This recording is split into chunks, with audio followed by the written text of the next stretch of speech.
We have talked about the secondary victim yesterday, and it was important to know that because we were discussing the neighbor principle and then going for the additionally the secondary victims. And for that purpose, what was the outcome? That for to identify the secondary victim, you must have to satisfy the three conditions.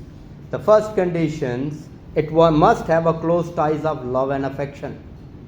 Must have a close tie of love and affection. The second one, you must be present at the scene or immediate aftermath. And the last one and the third one, that you have a direct perceptions to the injured party. Now, our new topic we are going to discuss, and that's the examiner favorite topic, always testing the questions. And what was it? It is economic or financial losses. For economic or financial losses, there must be three things you must have to be considered: that what losses you are going to recover and what losses you are not going to recover.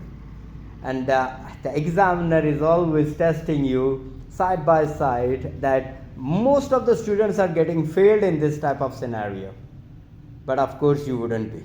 So let's see what is your economic loss or financial loss. Actually, law is sometimes making a difficulty to address this type of situation. So what we are going to say, if you can just remember a few things in your economic loss or in your financial loss, then it will be a very easier for you guys to mark it 4 mark questions. So let's have it. Economic loss.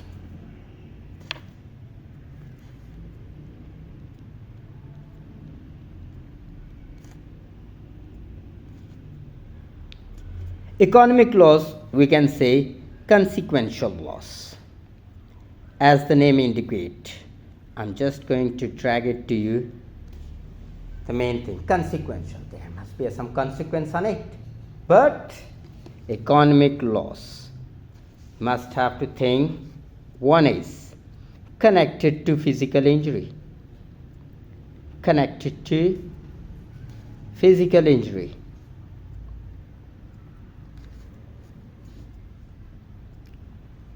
Or damage to property. So if it is connected to physical injury or damage to the property, of course the law says it is recoverable. It is recoverable. On the other hand, pure economic loss. Pure economic loss, how you are going to define it? Pure economic loss. And it is called monetary loss.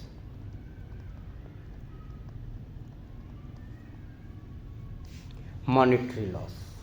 So economic loss, it's connected to the physical injury or damage to the property, recoverable. And then pure economic loss, we are going to say unconnected to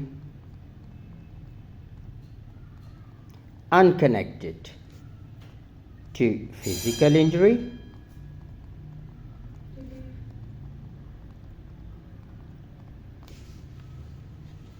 or damage to property.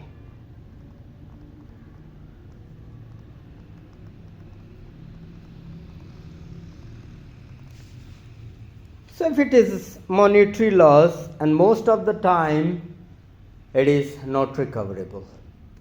Most of the time it is not recoverable. Law says so, that it's not recoverable. You cannot recover. But in every law, in every act, in everything, might be some exceptions to that.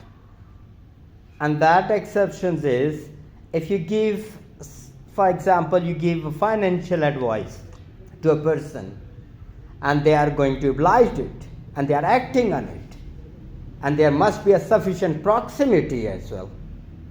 So these type of losses where you give the financial advices and the other person got some treatment in a loss shape.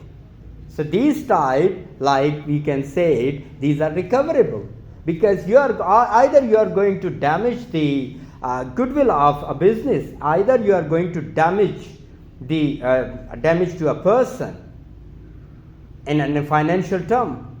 So these type of losses must be recoverable, and most of the time examiner are going to test you that it is a monetary loss, how you are going to recover it. So there are exceptions for the pure economic loss, that the services you provided and he gets hang out with the loss. Best.